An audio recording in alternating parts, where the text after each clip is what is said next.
ချက်အားဈေးလေးညှောမအောင်တဲ့စားနေနေလို့ချက်အားဈေးတော်များများတော့သူ့ဟာသူကောင်းကြပါတယ်ဒါပေမဲ့ကျွန်တော်လောက်တဲ့ပုံစံတော့ကျွန်တော်ကတော့ဈေးတွေအားဈေးတွေကိုတိတ်အားမကိုဒီချက်တွေဘယ်လိုပြောအပူအေးမျှတအောင်နေထိုင်ကောင်းအနံ့တက်ကောင်းအဲ့ဒါတွေပဲအဓိကလုပ်ပေးတာအားဈေးကတော့ဘယ်လိုပြောမလဲတိတ်မရွေဘူးကျွန်တော်ကတော့ဆိုင်မှာကိုသွားလိုက်တယ်ကိုတိုက်နေကြအားဈေးမရှိရင်ရှိတဲ့အားဈေးဝင်တိုက်လိုက်တာပါဒီလိုမျိုးပဲပေါ့ဆိုင်မာတွေကကိုတိုက်နေကြအားဈေးတွေအများနဲ့မရှိဘူးခါကြကုန်ဝိုင်းတခြားဆေးပြောင်းတိုက်ရပြန်အဲ့လိုမျိုးကြတော့အတိအကျပြောလို့မရဘူးဆိုတော့ကျွန်တော်တို့အများသောအားဖြင့်တိုက်တာတွေမှာ high C တို့ fit C တို့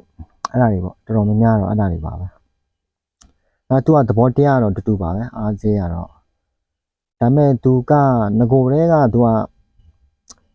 အစာစားအားကောင်းတဲ့ကြက်မျိုးစားပေါ့နော်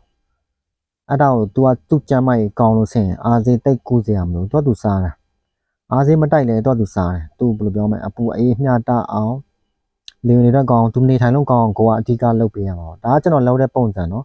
ကျွန်တော်လောက်တဲ့ပုံစံကိုပြောပြတာပဲအားဈေးမတိုက်ဘူးတော့မဟုတ်တိုက်တယ်သဘောပဲပေါ့သဘောလောက်ပဲတိုက်တာပေါ့ဘယ်လိုပြောမလဲအားဈေး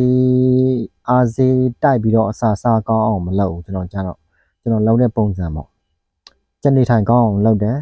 လေဝင်လေအတွက်ကောင်းလားအပူအေးမျှတလားသူပါဖြစ်လဲအဲ့ဒါမျိုးတွေအဓိက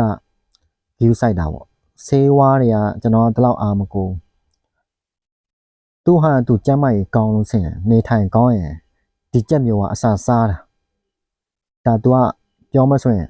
အားစေးတိုင်းမှမဟုတ် तू နေထိုင်လို့ तू ကျမ်းမာရေးကောင်းလို့ဆင်ဒီကြက်ကတော်တော်စားတဲ့အထဲမှာပါတယ်ဒါကြောင့်လည်း तू အသားတိုးကြက်လို့ခေါ်တာပေါ့ तू တအားစားလို့လည်းဒီ45ရက်နဲ့ထုတ်လို့ရတာလေတော့အဓိကတော့ तू နေထိုင်ကောင်းလုပ်ပေးဖို့ပဲ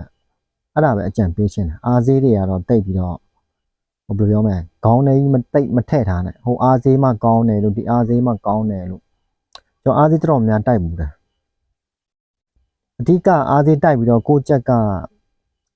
နေထိုင်မကောင်းရင်လည်းမထူးကြအောင်ဒါကြောင့်မလို့ကြက်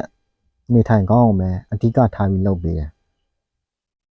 ကိုကြက်ကျမရင်ကောင်းအောင်ပဲအဓိကထားပြီးလုပ်ပေးတယ်အားစေးကတော့ဘယ်လိုပြောမလဲ